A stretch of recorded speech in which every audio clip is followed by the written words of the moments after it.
Roll number 7-এ বলা হয়েছে দুটি সিঙ্গুলার নাউন অ্যান্ড দ্বারা যুক্ত যদি হয়। কি নাউন? Singular noun. মাঝে কে থাকবে? অ্যান্ড থাকবে। সিঙ্গুলার নাউন কোনগুলো? যেগুলো এক বচন, যেমন ব্রেড, রুটি এবং মাখন, দুটো আলাদা আলাদা সাবজেক্ট, ঠিক না? সূত্র কি বললো? অ্যান্ড দ্বারা যুক্ত হয়ে যদি একটি আইডিয়া, একটি ধারণা বা একটি বিষয়, ব্যক্তি বা বস্তু বোঝায় তাহলে সিঙ্গুলার ভার্ব, কিন্তু যদি পৃথক হয় তাহলে আবার সেগুলো প্লুরাল ভার্ব হয়ে যাবে, ঠিক আছে? তো আমরা দেখতে পাচ্ছি ব্রেড অ্যান্ড বাটার দুটো তো পৃথক জিনিস, পৃথক জিনিস তো, কিন্তু যখন আমরা এই দুটোকে একই সাথে খাদ্য হিসাবে নিব তখন ওটা একটাই আইডিয়া বোঝায় যে রুটি মাখন তার প্রিয় খাবার। তখন এই দুটো পৃথক নাউন থাকা সত্ত্বেও কি হবে? ইজ হওয়া উচিত ছিল আর দুটো জিনিস, কিন্তু এখানে হবে ইজ। নেক্সট, একই রকম স্লো বাট স্টিডি, অর্থাৎ ধীর গতিতে চলে কিন্তু স্টিডি, লক্ষ্যে যে স্থির, সে কি হয়? রেস, অর্থাৎ যে দৌড়ানো বা জীবনের যে রেস সেটাতে সে কি হয়? জেতে। এখানে হওয়া উচিত ছিল কি? উইন, কিন্তু এটা কি হয়ে যাবে? উইন্স, সিঙ্গুলার হয়ে যাবে। অর্থাৎ এই দুজনকে একটাই, একজন মানুষেরই দুটো গুণ বোঝাচ্ছে, অর্থাৎ ব্যক্তিটি একটাই, যার জন্য উইন্স হবে।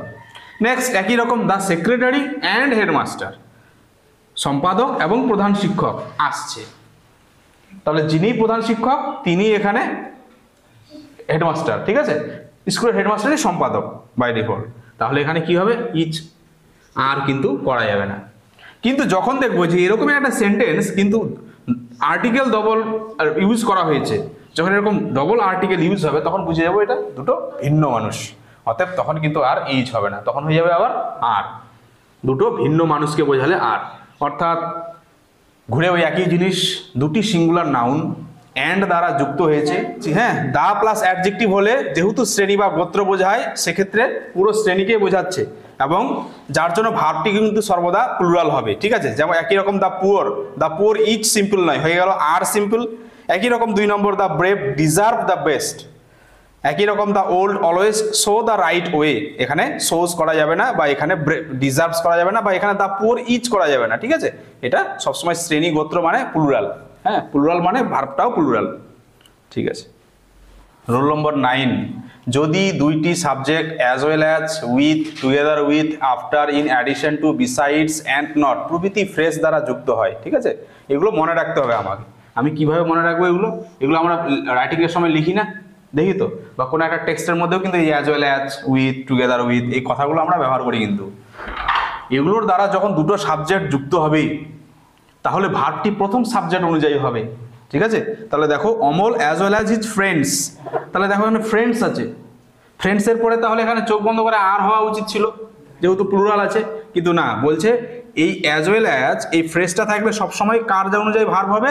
প্রথম সাবজেক্ট অনুযায়ী, যার জন্য তাহলে হয়ে গেল এটা ইজ, তো তাহলে Amal as well as his friends is present, এই জায়গাগুলোতে সমস্যায় ফেলে দেবে, ঠিক আছে? কি হবে এখানে? একই রকম হি অ্যান্ড নট দে, তাহলে এখানে কি হবে? হ্যাভ হবে না হ্যাজ হবে? সামনে হি আছে তাহলে অবশ্যই হ্যাজ হবে, তো কিন্তু তোকে যখন বাক্যটা দেখবি তখন মনে হবে দে এর পর তো হ্যাভ হওয়ার কথা, কিন্তু এখানে হ্যাজ হয়ে গেল, এটাই এক্সেপশন, ঠিক আছে? Next, Bimal with his friends, Bimal তার বন্ধুদের সাথে টিভি দেখছিল, তাহলে ওয়ার হবে না ওয়াজ হবে? ওয়াজ হবে, কারণ সামনে আছে বিমল। একই রকম man after man, were sent না ওয়াজ সেন্ট? অবশ্যই ওয়াজ সেন্ট, বাস এটুকুই জানবো যে as well as, with, together with, after, in addition to এই সমস্ত ফ্রেজ থাকলে সবসময় প্রথমে কোন সাবজেক্টটা আছে সেই সাবজেক্টটা অনুযায়ী ভার্ব হবে, বাস এটুকুই রুলস। নেক্সট চলে আসি রুল নম্বর 10। 10 নম্বর রুলে কি বলছে? ইচ অফ, এই ইচ কথাটা আমরা ব্যবহার করি না? Each boy and each girl আমরা বলি না, প্রত্যেক ছেলে মেয়ে, এরকম ইচ কথার অর্থ হলো প্রত্যেকজনের। তো বলছে ইচ অফ এর সাথে যদি প্লুরাল নাউন বা প্লুরাল প্রোনাউন থাকে, ঠিক আছে, তাহলে সেটা কি নিবে? সিঙ্গুলার ভার্ব নিবে। সামনে কে থাকবে? শর্ত কি? সামনে যদি ইচ বসানো থাকে, ঠিক আছে? আবার আরেকটা রুলস কি বলছে? কিন্তু, এই যে কিন্তু দিয়ে যেটা লিখে দিচ্ছি দুটোই একবারে বুঝিয়ে দিই তাহলে বুঝতে পারবো। কিন্তু ইচটা যদি পরে বসানো থাকে, আগে প্লুরাল নাউন বা প্রোনাউন তারপরে আছে ইচ, তাহলে কিন্তু সেটা আবার প্লুরাল ভার্ব, বুঝা গেল? তাহলে কি সূত্র হলো? প্রথমে যদি ইচ থাকে তারপর প্লুরাল নাউন থাকে, তাহলে প্লুরাল নাউন থাকা সত্ত্বেও সেটা সবসময় সিঙ্গুলার নেবে। আর আগে যদি প্লুরাল ভার্ব নাউনটা বসিয়ে দিই, প্রোনাউনটা বসিয়ে দিই, তাহলে কিন্তু প্লুরাল হবে। তাহলে ইচ অফ দ্য স্টুডেন্টস, তাহলে কি হবে এটা? ইচ অফ দ্য স্টুডেন্টস, দেখ স্টুডেন্টস আছে, তাহলে হিসাবে প্লুরাল হওয়া উচিত, কিন্তু প্লুরাল করতে পারবো না কেন? কারণ এই সামনে ইচ বসিয়ে দিয়েছি। তাহলে each of the students dash working hard, তাহলে আমরা এখানে লিখবো ইচ ওয়ার্কিং হার্ড, আমরা আর ওয়ার্কিং হার্ড করবো না। একই রকম ইচ অফ দেম, তাদের প্রত্যেকে, এই যে প্রত্যেকে, এখানে দেম প্লুরাল হয়ে আছে কিন্তু তার সামনে যে ইচ আছে যার জন্য ইচ হবে, তাহলে each of them each clever, তাদের প্রত্যেকেই চালাক।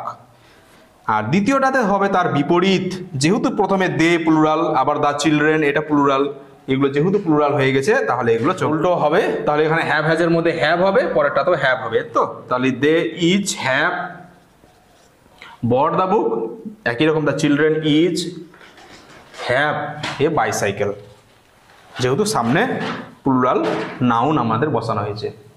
তো এই ধরনের সিনট্যাক্সের ম্যাজিক্যাল রুলস এগুলো কিন্তু আমাদেরকে জানতে হবে, ঠিক আছে? এগুলো প্রতিবার একটু চোখ বোলাতে হবে। নেক্সট চলে যাই লাস্ট আজকের মতো রুল নম্বর 11, 12। তাহলে এবারে যে ব্রাঞ্চটা আমরা পেলাম আইদার অর নাইদার নর এবং singular countable noun. Rule number 11 either or neither. Either or neither নর মানে কি? আইদার মানে হচ্ছে হয় এটি অথবা এটি, তো অথবা অর্থে আমরা আইদার ব্যবহার করি। বলো অশোক, নাইদার কি অর্থে আমরা ব্যবহার করি? কোনোটিই না। নাইদার অশোক নর শম্পা ওয়াজ অ্যাটেন্টিভ। না অশোক না শম্পা কেউই মনোযোগী ছিল না, ঠিক না? তো নাইদার কোনোটিই না, দুটি যখন না তখন নাইদার ব্যবহার করি, আর আইদারটা ব্যবহার করি আমরা হয় এটি নাহলে এটি। তো এর সাথে যখন সিঙ্গুলার কাউন্টেবল নাউন থাকবে, কাউন্টেবল নাউন কোনগুলো? যেগুলো আমরা গুনি, ঠিক না? যেমন বুকস, পেন, এগুলো কি গুনি, কিন্তু হেয়ার, সয়েল এর আগে আমরা বললাম না আনকাউন্টেবল নাউন, ওগুলো গোনে না। কিন্তু শর্ত তাহলে কি হচ্ছে, এগুলোর সাথে যদি সিঙ্গুলার কাউন্টেবল নাউন থাকে তাহলে সিঙ্গুলার ভার্ব নেবে, ভার্বটা সিঙ্গুলার। তাহলে আইদার পেন, তাহলে আমি কি করব? সিঙ্গুলার কোনটা? রাইটসটা, বুঝে গেল? তাহলে এখানে হবে writes. Either pen writes well, প্রত্যেকটি কলম ভালো লিখছে। নাইদার গার্ল, তাহলে এখানে কি করব? ইজ হবে না আর হবে? ইজ, এ তো। নাইদার গার্ল ইজ ইন্টেলিজেন্ট, কোনো মেয়েই বুদ্ধিমান নয়। Next either box filled with pens, প্রত্যেকটা বক্সেই কলমে ভর্তি, তাহলে এখানে কি হবে? ইজ। বাস হয়ে গেল আমাদের সিঙ্গুলার কাউন্টেবল নিলে। সব থেকে বড় ব্যাপার হচ্ছে এগুলোর সাথে যদি দেখি আমরা যে সিঙ্গুলার আছে, মোট কথা সিঙ্গুলার আছে, অতএব চোখ বন্ধ করে ভার্বগুলো সিঙ্গুলার হয়ে যাবে, এটা একটা ভালো জিনিস। এটা এবার বলছে শুধুমাত্র আইদার আর নাইদার থাকতে পারে না। দেখো আগের বাক্যগুলো দেখো, প্রত্যেকটা আইদার তারপর নাউন, নাইদার নাউন, ঠিক না? কিন্তু এখন বলছে আইদার নাইদারের পর যদি অফ থাকে আবার, হ্যাঁ, আইদার অফ, নাইদার অফ, এরকম অফ প্রিপোজিশন থাকে, প্লাস প্লুরাল নাউন বা প্রোনাউন থাকে, তখন কি হবে? তখনও বলছে ভার্বটা সিঙ্গুলার নেবে, ঠিক আছে? যেমন either of this two dogs, বলছে এই কুকুরটির দুটি কুকুর মধ্যে দুটি কুকুরে কি সাদা, তো is white. Next neither of them dash honest, তাদের দুজনের মধ্যে কেউই সৎ ছিল না, তাহলে আবার এখানে ওয়াচ হবে।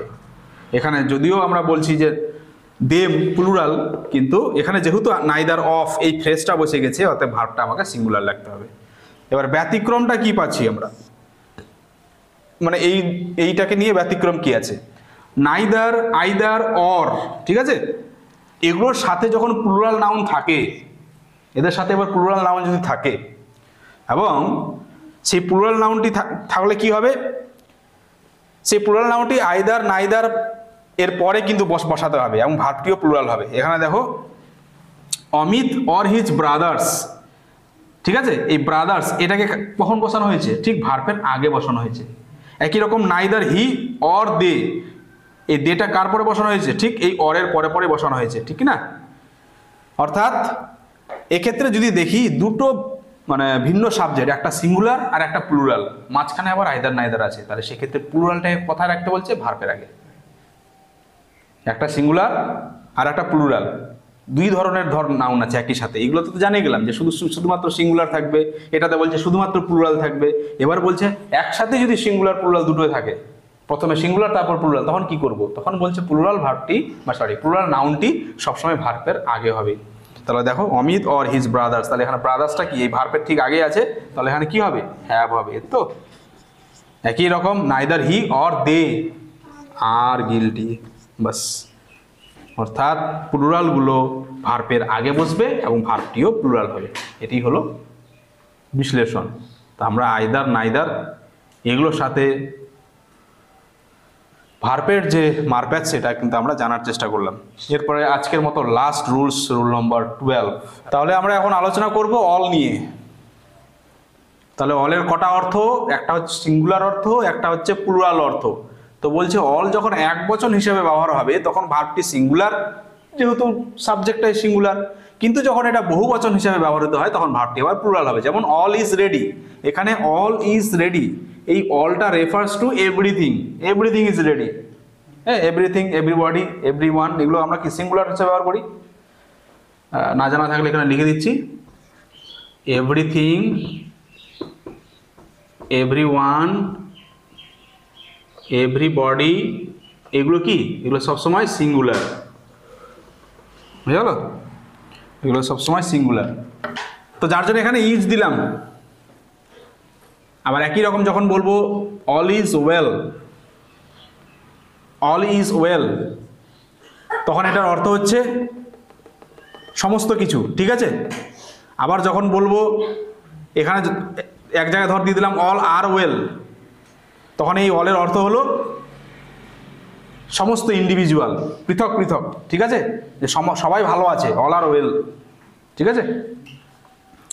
আর এই যখন ইজ আকারে বলবো তখন ধরো কোনো পার্টিকুলার একজনের কথা বলছি, হ্যাঁ অল ইজ ওয়েল, আমাকে ধরো কেউ জিজ্ঞেস করলো ইজ এভরিথিং অল রাইট, তখন আমি বলবো অল ইজ ওয়েল, হ্যাঁ সব ঠিক আছে, মানে শরীর টরীর মন টন সব ঠিক আছে, ঠিক আছে? তো এটা হলো সিঙ্গুলার অর্থে, একটা হলো প্লুরাল অর্থে। নেক্সট অল দ্য ওয়াটার, দেখো অলের সাথে কি বসেছে? আনকাউন্টেবল নাউন বসেছে। তো আনকাউন্টেবল নাউন তো আমরা জানি যে সবসময় কি হয়? সিঙ্গুলার হয়। তাহলে এটা সিঙ্গুলার হবে, কি হবে? As used. তাহলে all the water has been use, সমস্ত জল ব্যবহার করা হয়েছে। একই রকম অল দ্য মেম্বার্স, এখানে আবার এই অলের সাথে কি বসেছে? প্লুরাল বসেছে। এখানে স্পষ্ট করে প্লুরাল যেহেতু নাউন বসে গেছে, তাহলে এখানে কি হবে? ওয়ার, হ্যাঁ, সমস্ত মেম্বাররা উপস্থিত ছিল। তো এই হলো অল নিয়ে যা কিছু। অলের দুটো অর্থ, একটা সিঙ্গুলার, একটা প্লুরাল। সিঙ্গুলার হিসাবে এভরিথিং বোঝালে, এভরিওয়ান বোঝালে ইজ, আর অল যখন প্লুরাল অর্থ বোঝাবে তখন আর। বাস, ঠিক আছে? তাহলে এবার আমরা করবো একটা প্র্যাকটিস সেট, ঠিক আছে? যারা করেছো তোমরা মেলাবে। তাহলে আমরা কিছুক্ষণ আগে শিখলাম as well as, together with, এতো এগুলো থাকলে, এই ফ্রেজগুলো থাকলে প্রথম সাবজেক্ট অনুযায়ী ভার্ব হয়। তাহলে প্রথম সাবজেক্ট কি আছে? হি। তাহলে হি এর পর কি হয়? হ্যাভ হয় কি? হয় না, হ্যাজ হয়। তাহলে এখানে হবে হ্যাজ, এতো he has. Mister Roy together with his sons, এখানে সানস প্লুরাল আছে, ওয়ার হওয়ার কথা, কিন্তু না, এখানে মিস্টার রয়কে নেবে, ঠিক আছে? তাহলে ওয়াচ। 2 নম্বর হলো ওয়াচ। বোঝা গেল কেন? বলে দিচ্ছি, all the money dash been spend, সব টাকা খরচ করে ফেলা হয়েছে। সমগ্র মানিটাকে এখানে আমরা সিঙ্গুলার হিসেবে দেখছি, এতো যে সব টাকা খরচ করে ফেলা হয়েছে। All the money has been spend, কারণ এই অলের সাথে যে মানিটা এখানে আমরা আনকাউন্টেবল হিসেবে দেখছি, ধরো। নেক্সট অল ড্যাশ ওয়ান্টেড, তাহলে আমরা কি করব? অল ইজ ওয়ান্টেড, এতো মানে সমস্তটাই চাওয়া হচ্ছে। এবার এখানে কেউ যদি আর করে দিত তাহলে কি আমি কাটতে পারতাম? না, কাটতে পারতাম না। অল আর করলেও হতো, কিন্তু তখন অর্থটা হয়ে যেত আলাদা। সমস্ত সব কিছুকে চাওয়া হচ্ছে আলাদা আলাদা করে। ধরো 10টা টপিক আছে বা 10টা জিনিস আছে, সেগুলোকে সবগুলোকে একটাকে চাওয়া হচ্ছে, ঠিক আছে? তখন এটাকে প্লুরাল অর্থ হয়ে যাবে। Next you and not your friend, এই যে এটা ওই যে as well as, together with এর মতোই। অ্যান্ড নট যদি থাকে তখন আবার প্রথম সাবজেক্ট অনুযায়ী হয়। তাহলে ইউ আছে, তাহলে এখানে কি হবে? Have. You and not your friend have done it. Next neither you nor I, এখানে এই রুলসটা আমি এর আগে তোমাদের বলিনি। সেটা হলো, এটা হলো সেকেন্ড পারসন, এটা হলো ফার্স্ট পারসন। এরকম যদি দুই ধরনের পারসন থেকে যায়, তাহলে পরে যে পারসনটা যুক্ত হয়েছে সেই পারসন অনুযায়ী ভার্ব হয়। তাহলে পরের পারসন কি? ফার্স্ট পারসন, যার জন্য এখানে কিন্তু অ্যাম হবে। বুঝে গেল? Neither you nor I am right, না তুমি না আমি, ঠিক। আইদার পেন, এগুলো তো সব ইজ হবে। কোনো পেন, প্রত্যেকটা পেনই হলো দামি। Either of them is kind, তাদের প্রত্যেকে, সরি ওয়াজ ওয়ার আছে এখানে, পাস্ট টেন্স করা আছে, তাহলে ওয়াজ হবে। প্রত্যেকে ছিল দয়ালু। Next each of them dash clever, তাহলে কি হবে? ওয়াজ, এতো each of them was clever, singular. Each of the students, আবার এই যে ইচ, এরকম ইচ থাকা মানে এগুলো সব সিঙ্গুলার হবে। তাহলে এখানে কি, সরি প্রেজেন্টে আছে আবার এটা, তাহলে কি হবে? Each of the students each, writing a letter, প্রত্যেকটা ছাত্রই চিঠি লিখছে। নেক্সট দ্য চিলড্রেন ইচ, এবারে দেখো এই ইচটা পরে কিন্তু তার সামনে আবার প্লুরাল নাউন বসে গেছে, তাহলে এটা কিন্তু আবার প্লুরাল হবে। তাহলে each of the children each have a tricycle. Next the president and the secretary, যখন আমরা দেখছি দা দুই জায়গায় রিপিট হয়েছে, তার মানে দুটো ভিন্ন ব্যক্তি, দুইজন আসছে, তাহলে এখানে আমাকে আর দিতে হবে, এর তো। তাহলে the president and the secretary are coming, কিন্তু যদি একটা এই পরেরটাতে যদি দি না থাকতো তাহলে কি হতো, ইজ, তখন একজনকে বোঝাতো, এর তো। Next fish and curry dash my favourite, is, ঠিক না? অনেক থালা, ডিম ভাতের থালি ছিল, মাছ ভাতের ছিল, মাটনের ছিল, অশোক কোনটা বেছে নিয়েছে, মাছ ভাতের, তো ফিশ অ্যান্ড কারি, তাহলে অশোক ওটা একটাই থালা কিন্তু, এর তো। তাহলে fish and curry is my favourite. Next the rich, rich বলতে ধনী টি নয়, এখানে ধনী শ্রেণী, পুরো গ্রুপকে বোঝাচ্ছে, তাহলে কি আর হবে, এর তো। দ্য রিচ আর আনহ্যাপি, বড়লোকরা অসুখী হয়, যারা বড়লোক তারা অসুখী। তো এইভাবে আমরা 14টা কিন্তু করলাম। এই ধরনের টপিক শুধুমাত্র তোমাদের বিদ্যালয়ের পরীক্ষার জন্য নয়, কম্পিটিটিভ পরীক্ষা বা ইংরেজি কারেক্ট জানার জন্য কিন্তু এগুলো বারবার প্র্যাকটিস প্রয়োজন। ঠিক আছে, গ্রামার কমপ্লিট। এবার চলে যাই আমরা টেক্সটে।